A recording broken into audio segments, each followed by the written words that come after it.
Chapter 26. The second task. You said you have already worked out the clue, said Hermione indigently. Keep your voice down, said Harry closely. I just need to sort of fine tune it. Alright. He, Ron, and Hermione were sitting at the very back of the charm class with a table to themselves.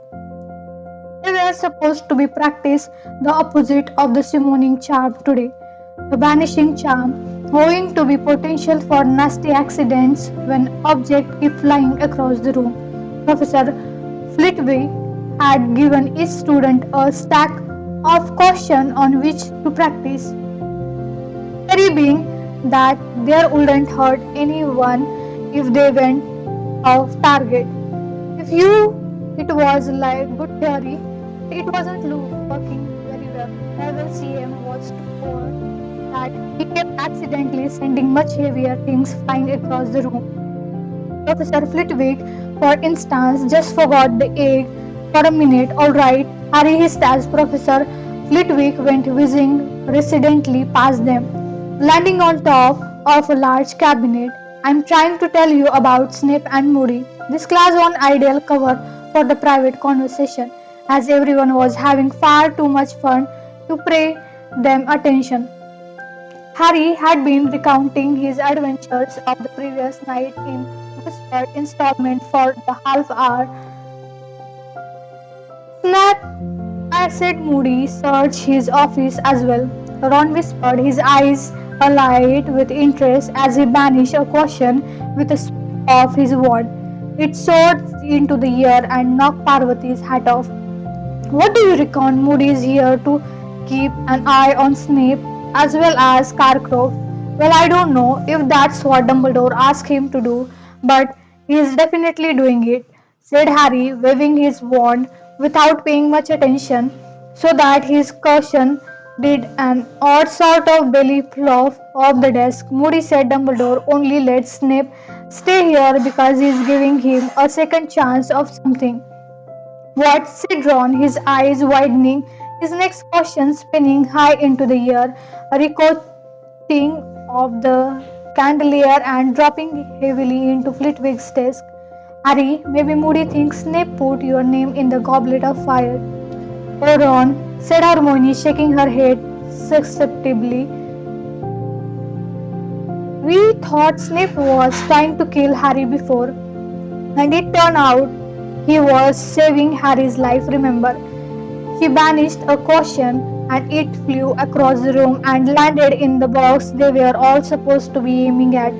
Harry looked at Hermione thinking it was true that Snape had saved his life once, but the odd thing was Snape definitely loaded him just as he had loaded Harry's father when they had been at school together. Snape loved taking point from Harry and had certainly never missed an opportunity to give him punishment or even to suggest that he should be suspended for the school. I don't care what Moody say, Hermione went on. Dumbledore not stupid. He was right to trust Hagrid and Professor Lupin, even though lots of people wouldn't have given them jobs. So why shouldn't he be right about Snape even if Snape is a bit evil? Said Ron promptly. Come on, Hermione. Why are all these dark wizard catchers searching his office then? Why has Mr. Crouch been pretending to be ill? Said Hermione, ignoring Ron. It's a bit funny, isn't it? That he can't manage to come to the Yale ball, but he can get up here in the middle of the night when he wants to. You just don't like Crouch because of that elf, Winky, said Ron, sending a caution soaring into the window. You just want to think Snape's up to something, said Hermione, sending her cautions zooming nearly into the box. I just want to know what Snape did with his first chance, if he's on his second one, said Harry grimly, and his caution, to his great surprise, flew straight across the room and laughed near the top of Hermione's obedient to Cyrus' wish of hearing about anything odd at Hogwarts. Harry sent him a letter by Brown Owl that night explaining all about Mr. Krabs breaking into Snape's office, Moody and Snape's conversation. Then Harry turned his attention in earnest to the most urgent problem facing him: how to survive underwater for an hour on the 24th of February. Ron quite liked the idea of using summoning charm again. Harry had explained about Aqualunga, and Ron couldn't see why Harry shouldn't summon one from the nearest Muggle town. Hermione squashed this plan by pointing out that in the unlike event that Harry managed to learn how to operate an Aqualunga within the set limit of an hour, he was sure to be disqualified for breaking the International Code of Wizardian Secrecy. It was too much to hope that no Muggle would spot an Aqualunga zooming across the countryside to Hogwarts. Of course, the ideal solution would be for you to transfigure yourself into submarine or something, Hermione said. If only we had done human transfiguration already, but I don't think we start that until 6 year. And it can go badly wrong if you don't know what you are doing. Yeah, I don't fancy walking around the telescope sticking out of my head, said Harry. I suppose I could always attack someone in front of Moody. He might do it for me. I don't think he had let you choose what you want to turn into, though, said Harmony seriously. No, I think your best chance is some sort of charm. So Harry, thinking that he would soon have had enough of the library to last him a lifetime, buried himself once more among the dusty volume, looking for any spell that might enable a human to survive without oxygen. However, though he, Ron and Hermione searched through their lunchtime, evening, and whole weekend, so Harry asked Professor McGonagall for a note of permission to use the restricted section, and even asked the irritable vulture like librarian Madame Prince for help. They found nothing whatsoever that would enable Harry to spend an hour underwater and live to tell the tale. Familiar fluttering of panic were starting to disturb Harry now, and he was finding it difficult to concentrate in class again. The lake, which Harry had always taken for granted as just another feature of the grounds, drew his eyes whenever he was near the classroom window, a great iron grey mass of chilly water whose dark and icy depths were starting to seem as distant as the moon, just as it had before. He faced the haunted. Time was slipping away as though somebody had bewitched the clock to go extra fast. There was a week to go before February the 24th. There was still time. There were 5 days to go. He was bound to find something soon. 3 days to go. Please let me find something, please. With 2 days left, Harry started to go off food again. The only good thing about breakfast on Monday was the return of the brown owl he had sent to Cyrus. He pulled off the parchment, unrolled it, and saw the shortest letter Cyrus had ever written. Send date of next Hogsmeade weekend by written owl. Harry turned the parchment over and looked at the back, hoping to see something else, but it was blank. Weekend after next, whispered Hermione, who had read the note over Harry's shoulder. Here, take my quill and send this owl back straight away. Harry scribbled the date down on the back of Cyrus' letter, tied it onto the brown owl leg, and watched it take flight again. What had he expected? Advice on how to survive underwater.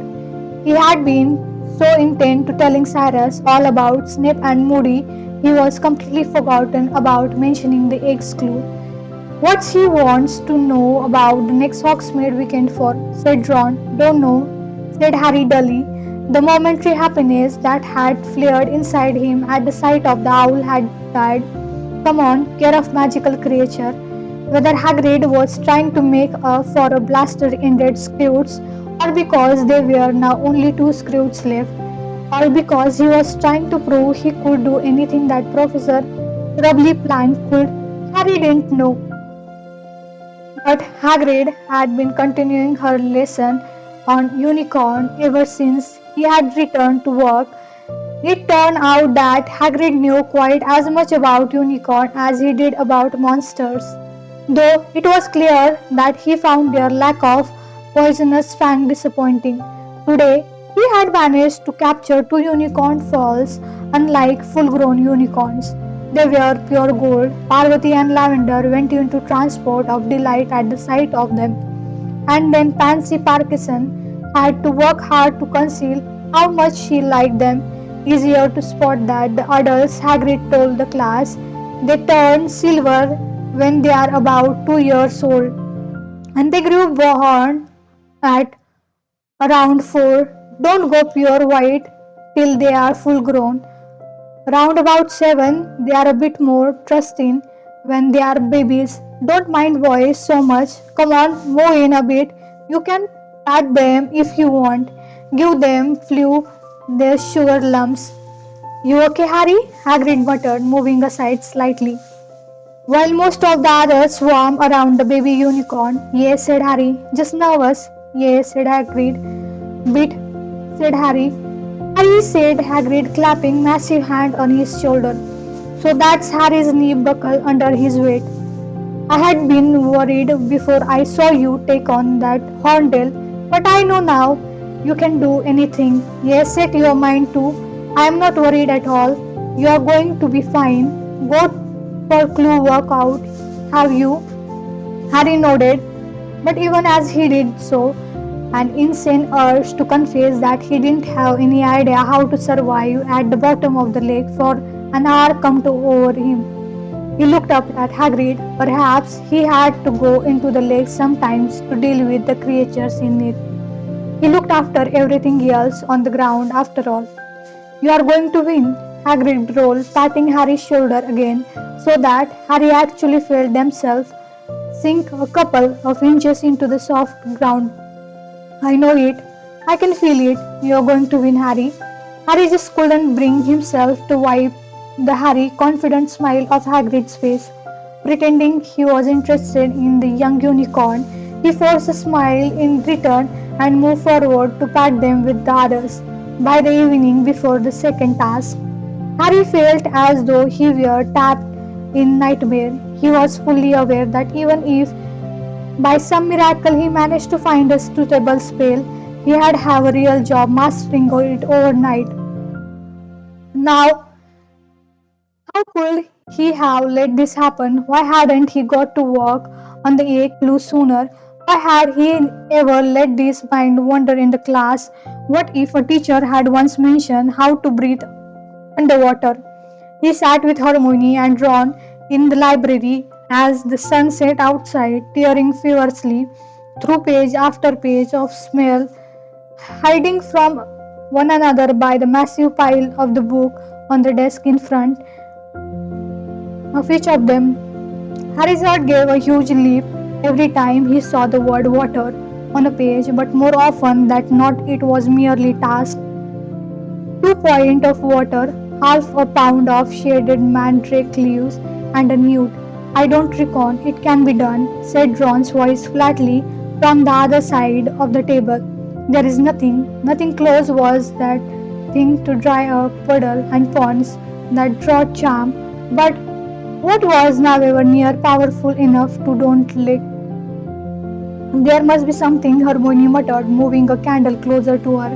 Her eyes were so tired she was poring over the tiny print of old and forgotten bewitched charms, with her nose about an inch from the page. They had never have set a task that was undoable. They have, said Ron. Harry, just go down to the lake tomorrow. Right, stick your head in. Yell at the mere people to give back whatever they have nicked and see if they chuck it over. Best you can do, Matt. There is a way of doing it, Hermione said crossly. There just has to be. She seemed to be taking the library lack of useful information on the subject as a personal insult. It had never failed her before. I know what I should have done, said Harry, resting face down on saucy trick of Tiki sword. I should have learned to be an animagus like Cyrus. An animagus was a wizard who could transfer into animal. Yeah, you could have turned into a goldfish anytime you wanted, said Ron. Or a frog, yawned Harry. He was exhausted. It takes years to become an animagus, and then you have to register yourself and everything, said Hermione vaguely. Now squatting down in the index of weird wizardian dilemmas and their solutions. Professor McGonagall told us, remember, you have got to register yourself with the improper use of magic office. What animal you become, and you are marking so you can't abuse it. Hermione, I was joking, said Harry wearily. I know I haven't got a chance of turning into a frog by tomorrow morning. Oh, this is no use, Hermione said, snapping shut weird wizardian dilemmas. Who on earth wants to make their nose hair grow into wrinkles? I wouldn't mind, said Fred Weasley's voice. Their talking point topping it. Harry, Ron, and Hermione looked up. Fred and George had just emerged from behind some bookshelf. What are you two doing here? Ron asked. Looking for you, said George. McGonagall wants you, Ron, and you, Hermione. I said Hermione, looking surprised. Don't know. She was looking a bit grim, though, said Fred. We are supposed to take you down to her office, said George. Ron and Hermione stared at Harry, who felt his stomach drop. Was Professor McGonagall about to tell Ron and Hermione off? Perhaps she had noticed how much they were helping him, when he ought to be working out how to do the task alone. We'll meet you back in the common room, Hermione told Harry as she got up to go with Ron. Both of them looked very anxious. Bring as many of these books as you can, okay? Right, said Harry easily. By 8 o'clock, Madam Pince had extinguished all the lamps and came to cheery Harry out of the library, staggering under the weight of as many books as he could carry.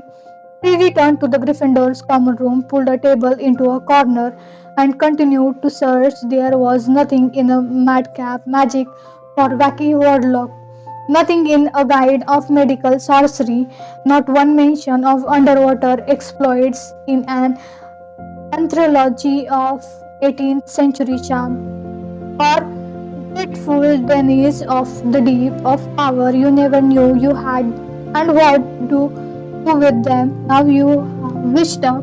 Crookshank crawled into Harry's lap and purring deeply. The common room emptied slowly around Harry. People kept wishing him luck for the next morning in cheery confidence voice, like Hagrid, all of them apparently convinced that he was about to pull off another stunning performance like the one he had managed in the first task. Harry couldn't answer them. He just nodded, feeling as though there were a golf ball stuck in his throat by 10 to midnight. He was alone in the room with Crookshank. He was searched all the remaining books and Ron and Hermione had not come back. It's over, he told himself. You can't do it. You'll just have to go down to the lake in the morning and tell the judges. He imagined himself explaining what he couldn't do, the task. He pictured Bagman's look of round-eyed surprise, Karkaroff's satisfied, yellow-toothed smile. He could almost hear Flora Delacour saying, I know it. It's too young. He's only a little boy. He saw Malfoy flashing his portal stink baggage at the front of the crowd. Harry saw Hagrid, crestfallen, disbelieving face, forgotten that Crookshank was on his lap. Harry stood up very suddenly. Crookshank hissed angrily as he landed on the floor, gave Harry a distinct look, and stalked away with his water brush tail in the air. But Harry was already hurrying up the spiral staircase to the dormitory. He would grab the invisibility clock and go back to the library. He had stayed there all night if he had. Lumos, Harry whispered 15 minutes later as he opened the library door. One tip light, he crept along the bookshelf, pulling down more books, books of hexes and charms, book on mere paper and water monster, book on famous witches and wizards, on magical invention, on anything at all that might could one passing reference to the underwater survival. He carried them over to a table, then set to work searching them by narrowed beam of his wand, occasionally checking his watch. One morning, 2 in the morning, the only way he could keep going was to tell himself over and over again, next book in the next one, the next one. The mermaid in the painting of the perfect bathroom was laughing. Harry was bubbling like a crock in bubble water next to her rock, while she held his firebolt over his head. Come and get it, she giggled maliciously. Come on, jump. I can't.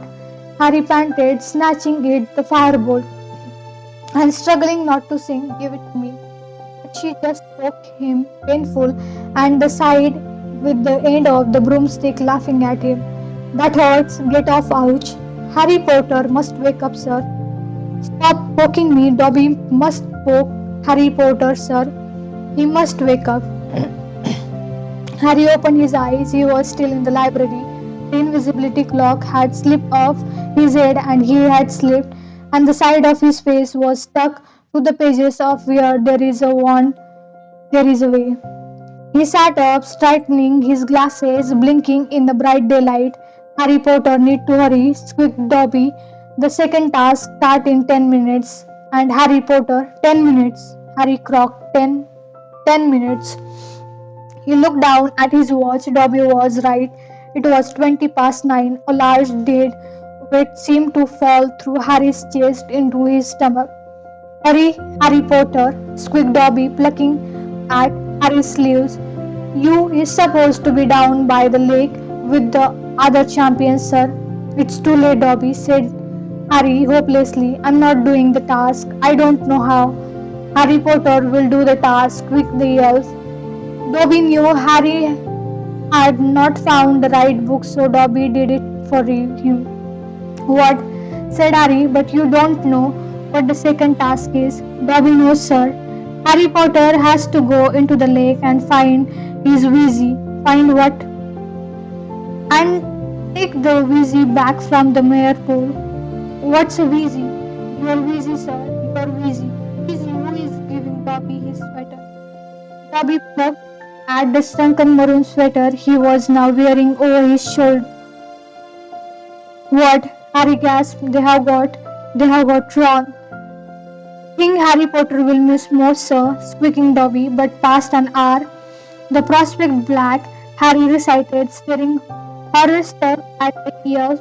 Too late, it's gone. It won't come back. Dobby, what have I got to do? You has to eat this, sir, squeaked the elf, and he put his hand in the pocket of his sort of drew out a ball of what looked like a slimy greenish green rat tail. Right before you go into the lake, sir, gillweed. Do, said Harry, staring at the gillweed. It will make Harry Potter breathe underwater, sir. Dobby, said Harry frantically. Listen, are you sure about this? He couldn't quite forget to help him. He had ended up with no bones in his right arm. Dobby is quite sure, sir, said the elf earnestly. Dobby has things, sir. He is a house elf. He goes all over the castle as he lights the fire and mops the floor. Dobby heard Professor McGonagall and Professor Moody in the staff room talking about next task. Dobby cannot let Harry Potter lose his Weasley. Harry's doubt vanished. Jumping to his feet, he pulled off the invisibility cloak, stuffed it into his bag, grabbed the gillweed, and put it into his pocket, then tore out the library with Dobby at his heel. Dobby is supposed to be in the kitchen, sir, Dobby squeaked as they burst into the corridor. Dobby will be missed. Good luck, Harry Potter, sir, good luck. See you later, Dobby, Harry shouted, and he sprinted along the corridor and down the stair 3 at a time. The entrance hall contained a few last-minute struggle, all leaving the great hall after breakfast and heading through the double oak door of Watch, the second task. They stared as Harry flashed past, sending Colin and Danny Scrivey flying as he clipped down the stone step and out onto the bright chilly ground. As he pounded down the lawn, he saw that the seat had encircled the dragon's enclosure. In November, we are now ranked along the opposite bank, rising its stands that were packed to the bursting point and reflect in the lake below. The excited babble out of the crowd echoed strangely across the water as Harry ran flat out around the other side of the lake toward the judges who were sitting at another gold drap table at the water edge. Cedric, Sierra, and Crumb were beside the judges' table watching Harry spring toward them. "I'm here," Harry panted, skidding to a halt in the mud and accidentally splattering Flora's robe. "Where have you been?" said Bossy, disapproving voice. "The task is about to start." Harry looked around. Percy Weasley was sitting at the judges' table. Mr. Crouch had failed to turn up again. Now, Percy," said Ludo Bagman, who was looking intensely relieved to see Harry. "Let him catch his breath." Dumbledore smiled at Harry, but Karkaroff and Madame Maxim didn't look at all pleased to see him. It was obvious from the look on their faces that they had thought he wasn't going to turn up. Harry bent over, hand on his knees, gasping for breath. He had a sneeze in his side that felt as though he had a knife between his robes, but there was no time to get rid of it. Ludo Bagman was now moving among the champions, pacing them along the bank at intervals of 10 feet. Harry was on the very end of the line next to Crumb, who was wearing swimming tank and was holding his wand already. "All right, Harry," Bagman whispered as he moved Harry a few feet farther away from Crumb. "Know what you are going to do." "Yeah," Harry panted, massing his rib. Bagman gave Harry's shoulder a quick squeeze and returned to the judge's table. He pointed his wand at his throat, and he had done at the World Cup, said Saunders, and his voice boomed out across the dark water toward the stand. "Well, all our champions are ready for the second task, which will start on my whistle. They have precisely an hour to recover what has been taken from them. On the count of 3, 2, 1, the whistle echoed shrilly in the cold, still air. The stand erupted with the cheer and applause. Without looking to see what the other champions were doing, Harry pulled off his snowshoe and socks, pulled them handful of gilweed out of his pocket, stuffed into his mouth, and wandered out into the lake. It was so cold he felt the skin on his legs searing as though this were fire, not icy water. His sordid robe weighed him down as he walked in deeper. Now the water was over his knee, and his rapidly numbing feet were slipping over slit and flat seamy stone. He was chewing the grillweed as hard and fast as he could. It felt unpleasant, slimy, and rubbery, like octopus tentacles. Waist deep in the freezing water, he stopped swallowing and waited for something to happen. He could hear laughter in the crowd and knew he must look stupid, walking into the lake without showing any signs of magical power.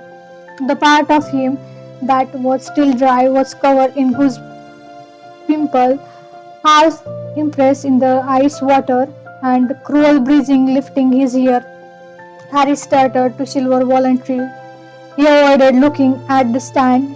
The laughter was becoming louder, and there were catcall and jeering from the Slytherins. Then, quite suddenly, Harry felt as though an invisible pillow had been pressed over his mouth and nose. He tried to draw breath, but it made his head spin. His lungs were empty, and he suddenly felt piercing pain on either side of his neck. Harry clapped his hand around his throat and felt two large slits just below his ear, flapping in the cold. He had gulped without pausing to think. He did the only thing that made sense. He flung himself forward into water. The first gulp of ice lake water felt like the breath of life. His head and had stopped spinning. He took another great gulp of water and felt pass smoothly through the grills, sending oxygen back to his brain. He stretched out his hand in front of him and stared at him. He looked green and ghostly under the water, and they had become red. He twisted around and looked at their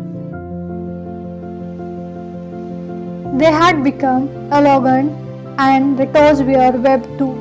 It looked as though he had sprouted flipper. The water didn't feel icy anymore either. On the contrary, he felt pleasantly cool and very light. Harry struck out once more, marveling at how far and fast his flipper like feet propelled him through the water and noticing how clearly he could see and how he no longer seemed to need to blink. He had soon swung so far into the lake that he could no longer see the bottom. He flipped over and dived into its depths. Silence pressed upon his ear as he soared over a strange, dark, foggy landscape. He could only see 10 feet around him, so that as he spread through the water, new scenes seemed to loom suddenly out of the oncoming darkness. Forest of ripple, tangled back with wide plain of mud littered with dull, glimmering stone. He swam deeper and deeper out down toward the middle of the lake, his eyes wide, staring through the yearly grey lit water around him to the shadow beyond, where the water became opaque. Small fish flickered past him like silver darts. Once or twice he thought he saw something larger moving ahead of him, but when he got nearer to discover it to be nothing but a large backnecked log or a dense clump of weed. There was no sign of any of the other champions. Mere people run north, thankful the giant squid, light green weed stretched ahead of him as far as he could see. 2 feet deep, like a made down of very evergreen grass, Harry was staring unblinkingly ahead of him, trying to discern shape through the gloom, and then, without warning, something wrapped told of ankle. Harry twisted his body around and saw Grinlow, a small horned water demon, poking out of the weed, its long finger clutched tightly around Harry's leg. Its pointed flat beard.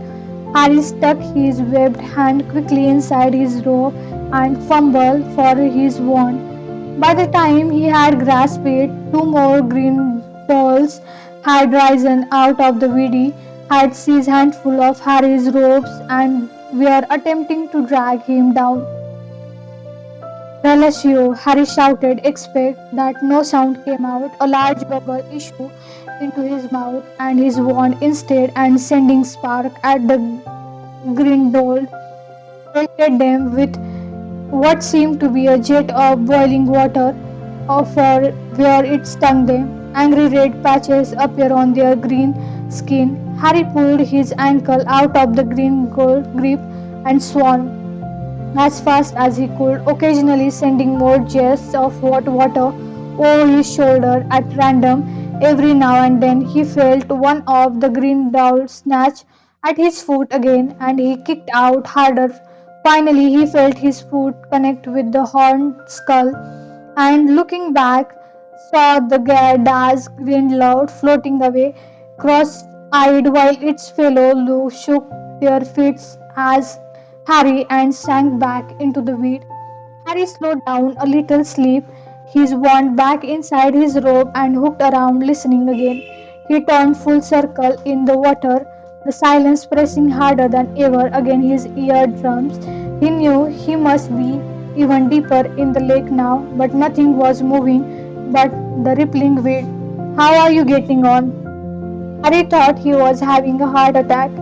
He wiping around saw morning metal floating hazily in front of him, gazing at him through her thick pearly glasses. Martel, Harry tried to shout, but once again nothing came out of his mouth but a very large bubble. Morning Martel actually giggled. You want to try over there? She said, pointing. I won't come with you. I don't like them much. They always chase me when I get too close. Harry gave her the thumbs up to show his thanks and set off once more, careful to swim a bit higher over the weed to avoid any more grand loss that might be lurking there. He saw on for what felt like last 20 minutes. He was passing over vast expanse of black mud now, which swirled murkily as he disturbed the water. Then, as long as last, he heard a snatch of hunting mare song. An hour long, you'll have to look and to recover what we took. Harry swung faster, soon saw a large rock emerge out of the muddy water ahead. It had painting of mere people on it. They were crying spear and chasing what looked like a giant squid. Harry swam past the rock following the mere song. Your time's half gone, so tarry, not let what you seek stay here to rot. A cluster of crude stone dwellings stained with algae loomed suddenly out of gloomy on all sides. Here, there at the dark window, Harry saw faces that bore no resemblance at all to the painting of the mermaid in the perfect bathroom. The mere people had grey skin and long white, dark green hair. Their eyes were yellow as they were broken teeth, and they wore thick ropes of people around their neck. They leered at Harry as he swung past. Two of them emerged from their caves to watch him better, their powerful silver fish tail beating the water spear clutched in their hands. Harry sped on, staring around as soon the dwelling became more numerous, where there were gardens of weed around some of them, and he even saw a paid greenware try to stick outside the door. Mere people were emerging on all sides now, watching him eagerly, pointing at his rebel hand, and guilt taking behind their hand to one another. Harry sped around a corner, and a very straight sight met his eyes. A whole crowd of mere people was floating in front of the houses that lined what looked like a mere version of Village Square. A choir of mere people was singing in the middle, calling the champions toward them, and behind them rose a crude sort of statue, a giant mere people hewn from a boulder. Four people were bound tight to tail of the stone mere people. Ron was tied between Hermione and Cho Chang. There was also a girl who looked no older than 8, whose cloud of silver hair made Harry feel sure that she was Flora Delacour's sister. All four of them appeared to be in a very deep sleep. Their heads were tolling onto their shoulders, and fine stream of bubble kept issuing from their mouths. Harry sped toward the hostage, half expecting the mere people to lower their spear and charge at him. But they did nothing. The rope of weight trying to hostage to the statue were thick, slimy, and very strong. For a fleeting second, he thought of a knife Cyrus had brought him for Christmas, not it, his tongue in the castle, quarter a mile away, no use of him whatsoever. He looked around, many mere people sounding them were carrying spears. He swung swiftly toward a 7 foot tall mere man with a long green beard and a chalk of Sang Fang and tried to mime a request to borrow a spear.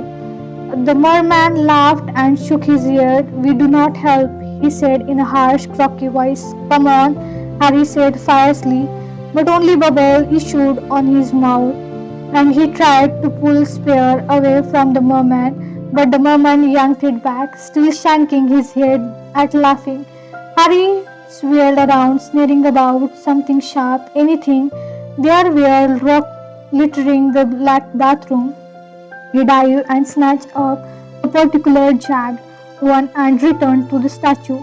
He began to back at the rope binding Ron, and after several minutes' hard work, they broke apart. Ron floated unconscious a few inches above the lake bottom, drifting a little in ebb of water. Harry looked around. There was no sign of any of the other champions. What were they playing at? Why didn't they hurry up? He turned back to Hermione, raised a jagged rock, and began to back at her, binding to.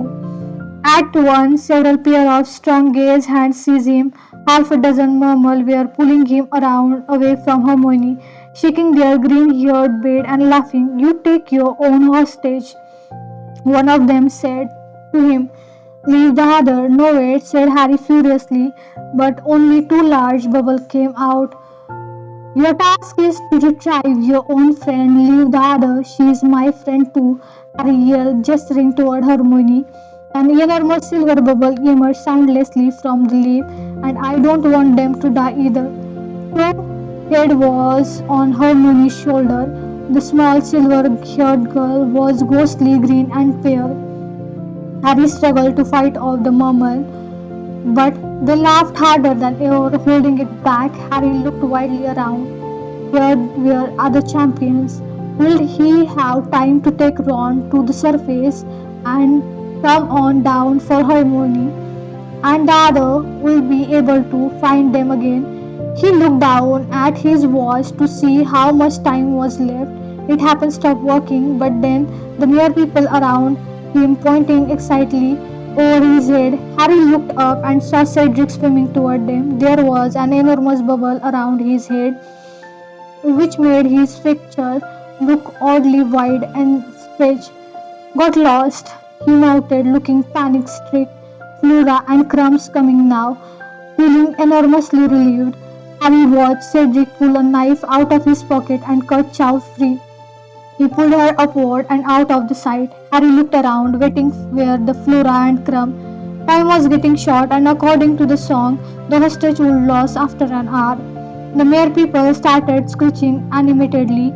Those holding Harry loosed their grip.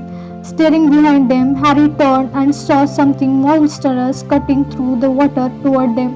A human body in a swimming trunk with a head of shark. It was Crumb. He appeared to have transfigured himself, but badly. The shark man swam straight to Hermione's and began snapping and biting at her rope. And trouble was the Crumb's new teeth were positioned were awkwardly for biting anything smaller than a dolphin. And Harry was quite sure that Trump wasn't careful. He was going to rip Hermione in half. Darting forward, Harry hit Crump harder on the shoulder and held up Jackstone. Crump seized it and began to cut Hermione free within a second. He had done it and grabbed Hermione around the waist and without backward glance began to rise rapidly with her towards surface. Now what? Harry thought desperately. If he could be sure that Flora was coming, but still no sign. There was nothing to be done except he snatched up the stone with Crumb and had dropped, but the Mimmer now closed in around Ron and the little girl, shaking their head at him. Harry pulled out his wand. Get out of the way. Only bubble flew out of his mouth, but he had the distinct impression that the merman had understood him because they suddenly stopped laughing. Their yellowish eyes were fixed upon Harry's wand, and they took scared. They might be a lot more than they were of him, but Harry could tell by the look on their faces that they knew no more magic than a giant squid did. You have got until 3, Harry shouted. A great stream of bubble burst from him, but he held up 3 fingers to make sure they got the message. 1, 2. They scattered. Harry darted forward and began to hack on rope, binding the small girl to the statue, and at last she was free. He seized a little girl around the waist, grabbed the neck of Ron's rope, and kicked from the bottom. It was very slow work. He could no longer use his waved hand to propel himself forward. He worked his flipper furiously, but Ron and Flora's sister were like potato fields, snack dragging him back down. He fixed his eyes skewed, though he knew he must still be very deep. The water above him was so dark, mere people were rising with him. He could see them swirling around him with ease, watching him struggling through the water. Would they pull him back down to the depth when the time was up? Did they perhaps eat humans? Harry's legs were seized up with the efforts of to keep swimming. His shoulders were aching horrible with the effort of dragging Ron and the girl. He was drawing breath with extreme difficulty. He could feel pain on the side of the head, neck again. He was becoming very aware of how wet the water was in the mouth. Yet the darkness was definitely thinning now. He could see daylight above him. He kicked hard with a flipper and discovered that they were nothing more than feet. Water was flowing through his mouth into his lungs, and he was staring to feel dizzy. But he knew light had ear were only 10 feet above him. He had to get where he had to. Harry kicked his legs so hard and fast it felt as though his muscles were screaming in protest. His very brain felt waterlogged. He couldn't breathe, he begged oxygen. He had to keep going. He could not stop. And then he felt his head break with the surface of lake. Wonderful cold clear air was making his wet face sting. He gulped it down, feeling as though he had never breathed properly before, and panting pulled Ron and the little girl up with him. All around him, wide green haired were emerging out of the water with him, but they were smiling at him. The crowd in the stand was making a great deal of noise, shouting and screaming. They all seemed to be on their feet. Harry had impression that though that Ron had a little girl might be dead, but they were wrong. Both of them had opened their eyes. The girl looked scared and confused, but Ron merely expelled a great spout of water, blinked in a bright light, turned to Harry and said, "Wait, isn't it?" Then he spotted Flora's sister. "What did you bring her for?" "Flora didn't turn up. I couldn't leave her," Harry panted. "Harry, you prat," said Ron. "You didn't take that song thing seriously, did you?" "Dumbledore wouldn't have let any of us drown," the song said. "It was only to make sure you got back inside the time limit," said Ron. "I hope you didn't waste time down there acting the hero." Harry felt both stupid and annoyed. It was all very well for Ron. He had been asleep. He hadn't felt how eerie it was down in the lake, surrounded by spear-carrying mere people who had looked more than capable of murder. "Come on," Harry said shortly, "help me with her. I don't think she can swim very well." They pulled Flora's sister through the water back toward the bank, where the judges stood watching 20 mere people accompanying them like a guard of honor, singing their horrible, screechy song. Harry could see Madame Pomfrey fussing over Hermione, Crumb, Cedric, and Cho, all of whom were wrapped in the thick blanket. Dumbledore and Ludo Bagman stood beaming at Harry and Ron from the bank as they swam nearer. But Percy, who looked very white and somehow much younger than usual, came splashing out to meet them. Meanwhile, Madame Maxim was trying to restrain Flora Delacour, who was quite hysterical, fighting tooth and nail to return the water. Grab Lil, is she alive? Is she hurt? She's fine, Harry tried to tell her, but he was so exhausted he couldn't hardly talk, let alone shout. Percy seized Ron and was dragging him back to the bank. Griff of Percy, I'm all right. Dumbledore and Bagman were pulling Harry upright. Flora had broken free to Madame Maxim and had hugging her sister. It was the Brandlords. They attacked me. Oh, Gabriel, I thought. Come here, you, Madame Maxim Pomfrey. She seized Harry and pulled him over to Hermione, and the other wrapped him so tightly in the blanket that he felt as though he were in straitjacket and forced a measure of very hot potion down his throat, steam gushed out of his ear. "Harry, well done," Hermione cried. "You did it. You found out how all by yourself." "Well," said Harry. He had told her about Dobby, but he had just noticed Karkaroff watching him. He was the only judge who had not killed Silver. The only water and believed that Harry, Ron, and Flora's sister had got back safely. "Oh, that's right," said Harry, raising his voice slightly so that Hagrid couldn't hear him. "You have to tell your sister if you're here, Hermione," said Ron. "I have," she answered.